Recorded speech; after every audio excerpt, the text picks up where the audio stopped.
नमस्कार। आपके अपने चैनल आचार्य एस्ट्रो में बहुत बहुत स्वागत है।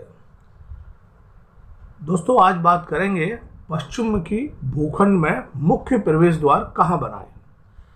अभी तक आपने देखा कि पूर्वमुखी भूखंड का मुख्य प्रवेश द्वार, उत्तरमुखी भूखंड का मुख्य प्रवेश द्वार, ये दो प्रवेश द्वार आपने अभी देखे। अब आज हम बात करेंगे पश्चिम मुखी भूखंड में मुख्य प्रवेश द्वार की।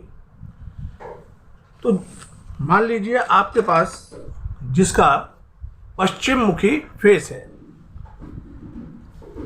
अब हम उसको सबसे पहले निर्धारण कैसे करते हैं, ये देखिए। जैसे ये कंपास है, आप इसमें ईस्ट, वेस्ट, साउथ और नॉर्थ ये देख रहे हैं। पश्चिम मुखी भूखंड की बात कर रहे हैं, यानी जिसके पश्चिम साइड में रोड है।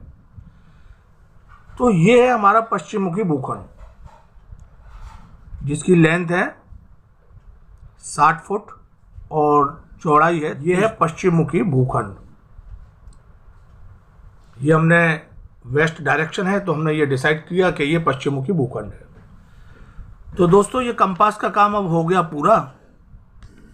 अब ये आपका एक भूखंड है, ए, बी, सी और डी। ये रोड है। अब हम इसमें मुख्य प्रवेश द्वार कहाँ बनाएं? तो सबसे पहले हम इस चौड़ाई को और ये लंबाई को बराबर बराबर 9 भागों में बांट देंगे। 1 2 3 4 5 1 हम यहाँ मार्क करेंगे 1 2 3 4 5 6 7 8 और ये 9। अब ये जो 9 है, इनका मतलब है देवताओं। पश्चिम मुखी प्लॉट में ये जो देवताओं के जो घर है, जो सबसे ज्यादा शुभ होगा, उस देवता के घर में हम मुख्य द्वार बनाते हैं। ये इसकी डायरेक्शंस हमने लिख ली हैं, ईस्ट, वेस्ट, नॉर्थ और ये साउथ। इनको 9 भागों में बांटने के बाद जो पश्चिम मुखी प्लॉट में 9 घर बनते हैं, जैसा कि आप देख रहे हैं 1 से लेकर 9 तक, ये देवताओं के घर हैं। तो सबसे पहले घर में जो देवता पड़ते हैं उनका नाम है पितृ। दूसरे खाने में जो देवता पड़ते हैं उनका नाम है दौवारिक। तीसरे में सुग्रीव, फोर्थ में पुष्पदंत, फिफ्थ में वरुण, सिक्स में असुर, सेवेंथ में शेष, एट्थ में पाप यक्षमा और 9th में रोग। तो दोस्तों, ये प्रत्येक घर के देवता हैं। तो इनमें से जो सबसे सही और शुभ होते हैं, हम उसमें अपना मुख्य प्रवेश द्वार बनाते हैं।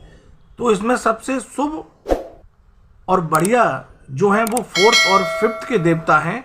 4th के हैं पुष्पदंत, 5th के हैं वरुण। तो ये पुष्पदंत जो देवता हैं, इनका जो कार्य होता है वो पुत्र और धन, यानी कि धन दौलत दिलाते हैं, मेल की बढ़ोतरी कराते हैं। और नंबर 5th है वरुण।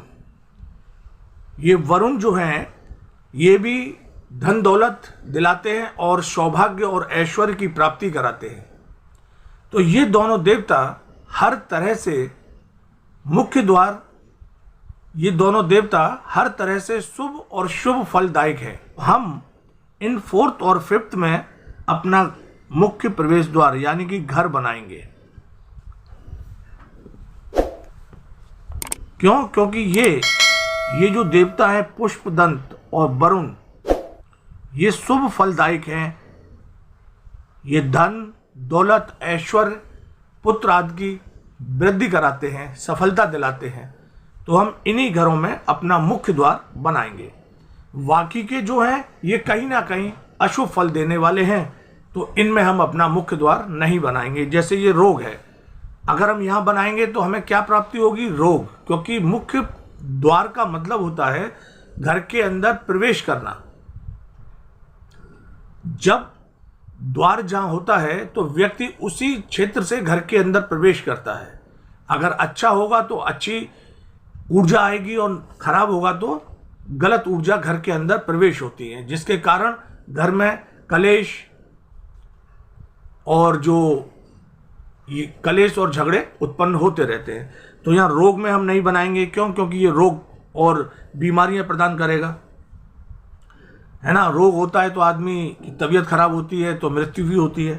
पाप यक्षमा ये भी खराब है, ये सारे रोग देते हैं। असुर नाम से ही आप समझ रहे हैं ये असुर क्या करेंगे। ये हर जगह लड़ाई झगड़े और दुर्भाग्य को प्राप्त कराएंगे।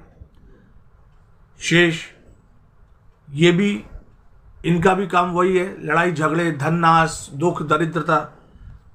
तो इसलिए हम केवल पुष्पदंत और वरुण वाले खाने में ही अपना मुख्य द्वार बनाएंगे। तो दोस्तों, जब भी घर बनाएं तो पश्चिम मुखी प्लॉट में हम इसी तरह से 9 भागों में उसकी चौड़ाई को डिवाइड करेंगे और जो 4th और 5th वाले खाने आएंगे हम उस पर अपना मुख्य द्वार का निर्माण करेंगे। और दोस्तों, इसी के साथ एक चीज़ और, ये जो आप देख रहे हैं, ये हमने प्लॉट में इस तरह से एक लाइन खींची है एक दूसरे को काटती हुई। तो देखो, जिस पॉइंट पर ये दोनों लाइन कट रही हैं, जैसे ये वाला पॉइंट है, यहाँ पर ओवरलैप हो रही हैं, ये लाइन एक दूसरे को काटती हैं। तो दोस्तों, हमेशा याद रखना, ये जो लाइन, ये ब्रह्म क्षेत्र यानी कि मूल ब्रह्म क्षेत्र कहलाता है। मूल ब्रह्म क्षेत्र कहलाता है ये। इसको हमेशा सुरक्षित और वास्तु दोष उत्पन्न नहीं होना देना चाहिए। इसके ऊपर हमें खुला हुआ जाल डालना चाहिए। इस क्षेत्र में हम कुछ भी निर्माण करें, पर इसके ठीक ऊपर छत पर हमें एक जाल डालना चाहिए, जिससे कि ये ब्रह्मा जी का, ये इस क्षेत्र के देवता स्वयं ब्रह्मा जी होते हैं। तो यहाँ से एक ऊर्ध्वाकार रेखा आसमान की तरफ जाती है, ये रुकनी नहीं चाहिए। ये हमारे, इसके बारे में हम बात अगले वीडियो में करेंगे, ठीक है। तो आप इस चीज का ध्यान रखेंगे तो मुख्य प्रवेश द्वार आप यहां बनाएंगे। ठीक, मिलते हैं अगले वीडियो में। जब तक के लिए नमस्कार, जय हिंद।